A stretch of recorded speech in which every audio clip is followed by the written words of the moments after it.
नमस्कार मंडळी. अक्षय तृतीय 2026 19 एप्रिलला रविवारी आहे. या दिवशी पितरांची पूजा कशी करायची, सासू किंवा सासरे नसतील तर पूजा कशी करावी, पूजा मांडणी, पितरांसाठी घास, संपूर्ण साहित्य याची संपूर्ण माहिती आज आपण या व्हिडिओमध्ये पाहणार आहोत. तर व्हिडिओ शेवटपर्यंत नक्की पहा.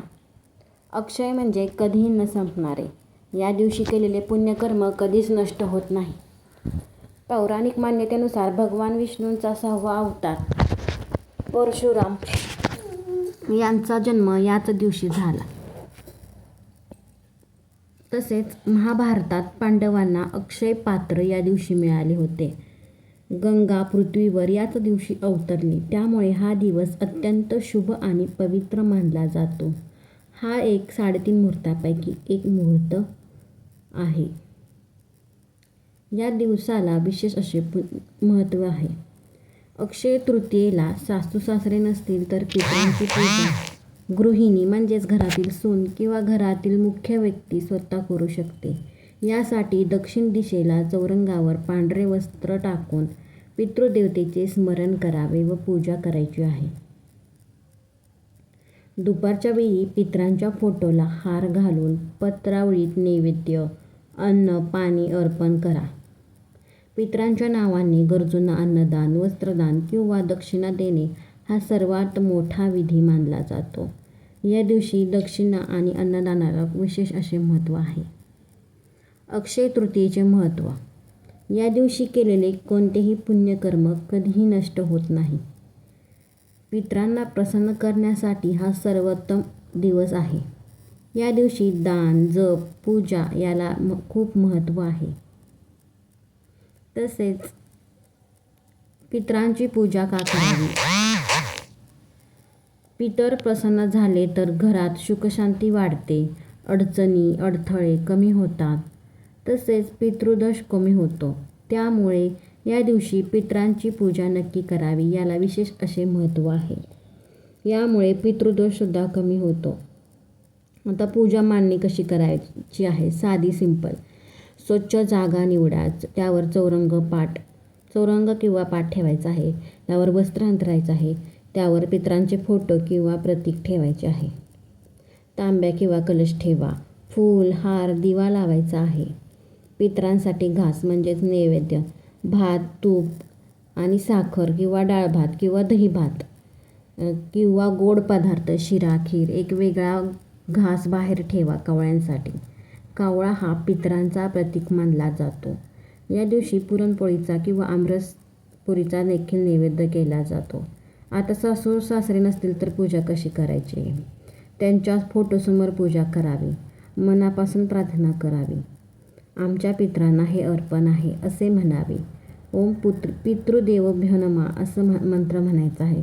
श्रद्धा महत्त्वाची आहे, व्यक्ती नाही. मनापासून फक्त श्रद्धेने पूजा करायची. पूजाविधी स्टेप बाय स्टेप. स्नान करून स्वच्छ कपडे घाला. देवपूजा करा. पितरांचे स्मरण करायचे. नैवेद्य अर्पण करायचं. कावळ्यासाठी घास ठेवायचा आहे. आणि शेवटी दान करायचं आहे. ब्राह्मणांना केलेले दान विशेष महत्त्वाचे आहे. पिंडदान पण महत्त्वाचे आहे. दान काय करावे? अन्नदान, कपडे, पाणी, तांब्या, घागर, दक्षिणा याचे दान करायचे आहे. गरिबांना दान केल्याने पितर प्रसन्न होतात. तसेच पिंपळाच्या झाडाखाली दिवा लावा. याने देखील पितृदोष कमी होतो. अक्षय तृतीयेला पितरांची पूजा करण्यासाठी घरी फोटो किंवा प्रतिमा उपलब्ध नसेल तर काय करायचं? तर या दिवशी जर तुमच्याकडे प्रतिमा उपलब्ध नसेल तर घाबरून न जाता पिंपळाच्या झाडाची पूजा, दक्षिणा दान किंवा तुम्ही अन्नदान करू शकता. या दिवशी गंगेचे स्मरण करून जल अर्पण करूनही पितरांचे आशीर्वाद मिळवता येतात. या दिवशी विष्णू लक्ष्मीची पूजा करून पितरांच्या नावाने दान करणे हे पूर्वजांच्या शांततेसाठी सर्वात सोपा उपाय आहे. या दिवशी महालक्ष्मीची आणि भगवान विष्णूंची पूजा केली जाते. सासू सासरे नसतील तर पितृपूजेच्या सोप्या पद्धती कोणत्या आहेत? या दिवशी पिंपळाची पूजा करावी. पिंपळाच्या झाडाखाली दिवा लावा आणि पूर्वजांचे स्मरण करून ओम पितृभ्य नमः या मंत्राचा जप करायचा आहे. पिंपळाच्या झाडाचे पण विशेष महत्त्व आहे, त्यामुळे या झाडाखाली तुम्ही पूजा करू शकता. दानधर्म. अक्षय तृतीयेला अन्न, वस्त्र किंवा पाण्याचे जलकुंभ दान देणे हे सर्वात मोठे पुण्य मानले जाते. तुमच्या पूर्वजांच्या नावाने गरजूंना दान करा, जे थेट पितरांना मिळते. या दिवशी केलेले दान हे अक्षय पुण्य मिळते. मानसिक स्मरण आणि प्रार्थना. पूर्वजांचे स्मरण करून त्यांच्या शांततेसाठी व आत्मिक उन्नतीसाठी प्रार्थना करा. विशेष पदार्थांचा नैवेद्य म्हणजेच पितरांच्या आवडीचा स्वयंपाक बनवून तो पिंपळाच्या झाडाखाली किंवा पक्ष्यांना भरवायचा आहे.